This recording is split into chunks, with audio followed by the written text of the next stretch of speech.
وفاقی وزیر داخلہ رانا ثناء اللہ خان اور وفاقی وزیر قانون اعظم نذیر تارڑ اس وقت گفتگو کریں سپریم کورٹ کے باہر. بہت شکریہ جی، تھینک یو ویری مچ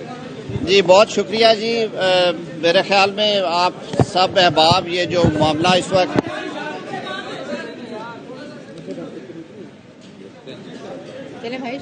آج جو عدالت میں جو پروسیڈنگز ہیں وہ آپ سب کے سامنے ہیں، اور آپ سب نے دیکھا کہ کس طرح سے یہ پچھلے جو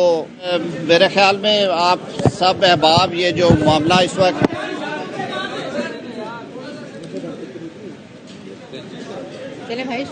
آج جو عدالت میں جو پروسیڈنگز ہیں وہ آپ سب کے سامنے ہیں، اور آپ سب نے دیکھا کہ کس طرح سے یہ پچھلے جو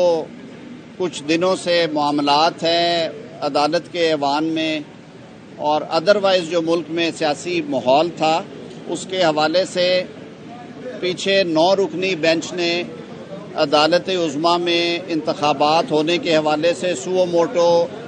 ایکشن جو تھا 184(3) کا اس کو اور جو اپلیکیشنز آئی تھی ان کو ٹیک اپ کیا. وہ 9 رکنی بینچ پھر 5 رکنی بینچ میں تبدیل ہوا. اس دن بھی میں نے یہ بات کی تھی کہ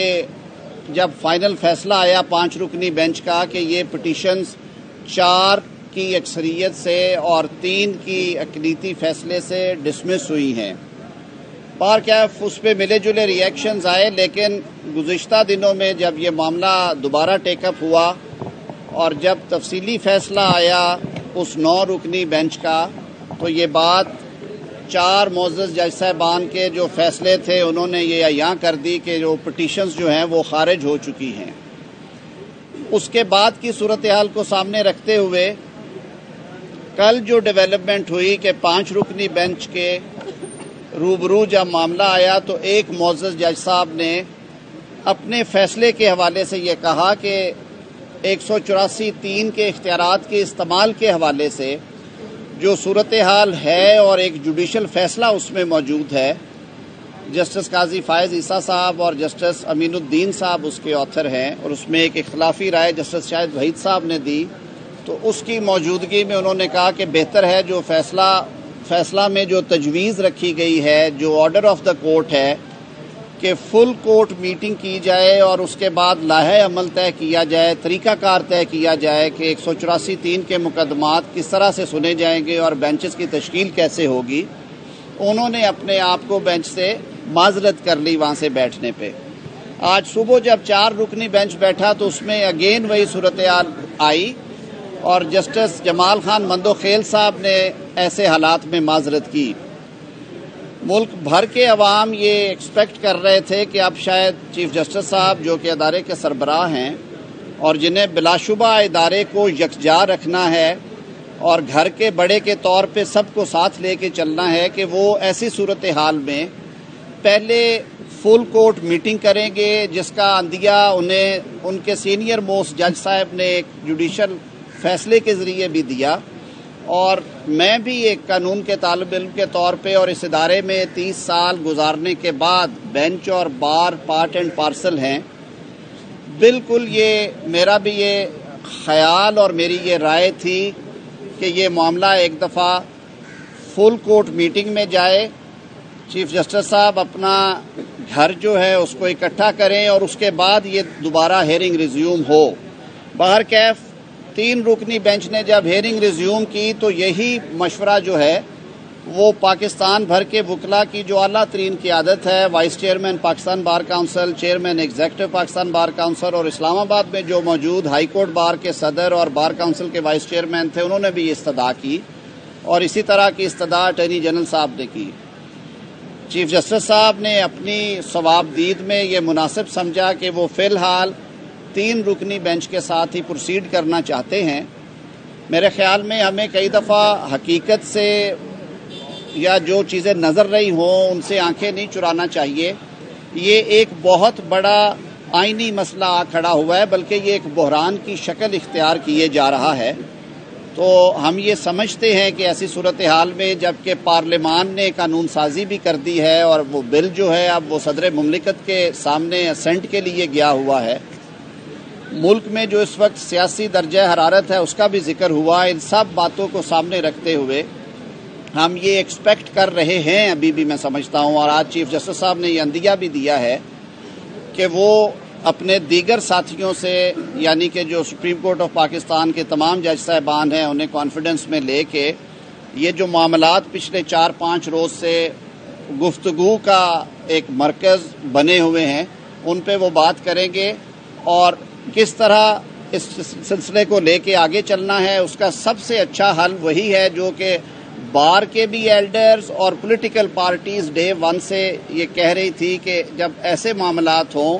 जिनमें पॉलिटिकल पोलराइजेशन नज़र आ रही हो, जिनमें एक डिवाइड बाहर नज़र आ रही हो, तो कोर्ट को कम से कम उसे यूनिसन में इकट्ठे बैठ के डिसाइड करना चाहिए। ये असल हल है मसाइल का। देखिए, पाकिस्तान जिस मुआशी बहरान से गुजर रहा है, जो सियासी मामलात आजकल हैं, उसके साथ अगर आइनी बहरान का भी शिकार हुए तो ये हमारे लिए बहुत मुश्किल सूरत हाल होगी। चीफ जस्टिस साहब ने कहा कि सियासतदान भी मिल बैठे, हमने कभी उससे इनकार नहीं किया।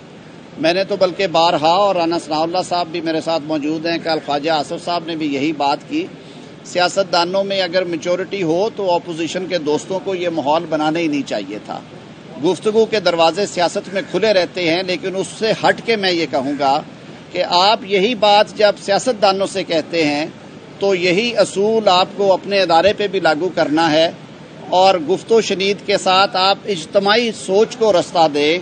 और एक ऐसा फैसला सादर होगा जब सारों की इज्तमाई सोच इसमें होगी जो कि इस मुल्क के सियासी तकदीर के लिए, इस मुल्क के सियासी मुस्तकबिल के लिए बहुत मुफीद होगा। वज़ीर आज़म साहब और दीगर जो सियासी जमातों के कायदीन हैं, उन्होंने कल एक पॉलिटिकल मीटिंग इस हवाले से भी रखी है ताकि ये फैसला हो सके कि इन मौजूदा हालात में इस केस की समाअत 3 रुकनी बेंच अगर करेगा तो क्या उससे पॉलिटिकल स्टेबिलिटी के हवाले से वो जो फैसले हैं उनको पॉलिटिकली या उनका जो असल मानों में जो अतलाक है वो क्वेश्चन ना हो जाए, क्योंकि जब अदालत के अंदर से ऐवानों से आवाज़ें उठी तो उन बातों को सुनना भी ज़रूरी है, अपने घर को दुरुस्त करना भी ज़रूरी है। तो इन मारूज़ात के साथ कल इंशाअल्लाह अज़ीज़ जो कोलिशन गवर्नमेंट के पॉलिटिकल लीडरशिप है वो बैठेगी और वो आइंदा का लाहे अमल तय करेंगे इंशाअल्लाह अज़ीज़। हम फिर एक बार इस बात का रिजॉल्व देते हैं कि इस मुल्क को आगे बढ़ाने के लिए जिन हालात से ये मुल्क और पाकिस्तान के 22 करोड़ अवाम दो चार हैं, तमाम अदारों का ये फ़र्ज़ है कि वो एक जो इज्तमाई जो कलेक्टिव विजडम है, इज्तमाई सोच के साथ इन मसाइल को हल करने के लिए बैठे। अगर आप अक़लियती फ़ैसले जो हैं उनको हम इन्फोर्स करने की कोशिश करेंगे तो ये बहरान जो है वो मज़ीद संगीन होगा। बहुत शुक्रिया। ये कोर्ट ने ऑप्शन दिया है कि हुकूमत और अपोजिशन जो है वो बैठे और कंसेंसस के साथ कोई चीज़ हमारे सामने लेकर आए। तो देखिए, क्या अच्छा होता जो कंसेंसस का कह रहे हैं वो भी ये बात वहाँ पे भी तय हो। हम बार बार कह रहे थे कि ये एक ऐसा मुल्की मामला है जो कि एक्सट्रीमली इम्पॉर्टेंट है। क्या ही अच्छा होता अगर इसमें फुल कोर्ट बैठती और वो बड़ों के तौर पे इस सारे मामले को टेकअप करके हुक्म जारी करती कि मामलात को इस नहज में लेके जाएं, इस नहज में लेके जाएं। आधी सुप्रीम कोर्ट कह रही है कि ये 184(3) का मामला नहीं है, ये एक पॉलिटिकल क्वेश्चन है, इसे हाई कोर्ट्स में पेंडिंग प्रोसीडिंग्स में हल होना चाहिए। और सुप्रीम कोर्ट के जो सरबराह हैं वो अपनी दानिश में वो मुनासिब समझते हैं, लेकिन उन्होंने उन जो डिसेंटिंग ओपिनियंस आई या जो इख्तलाफ राय आया उसको नज़रअंदाज करके वो मामले को आगे ले जाना चाहते हैं। मैं पूरे अदब के साथ,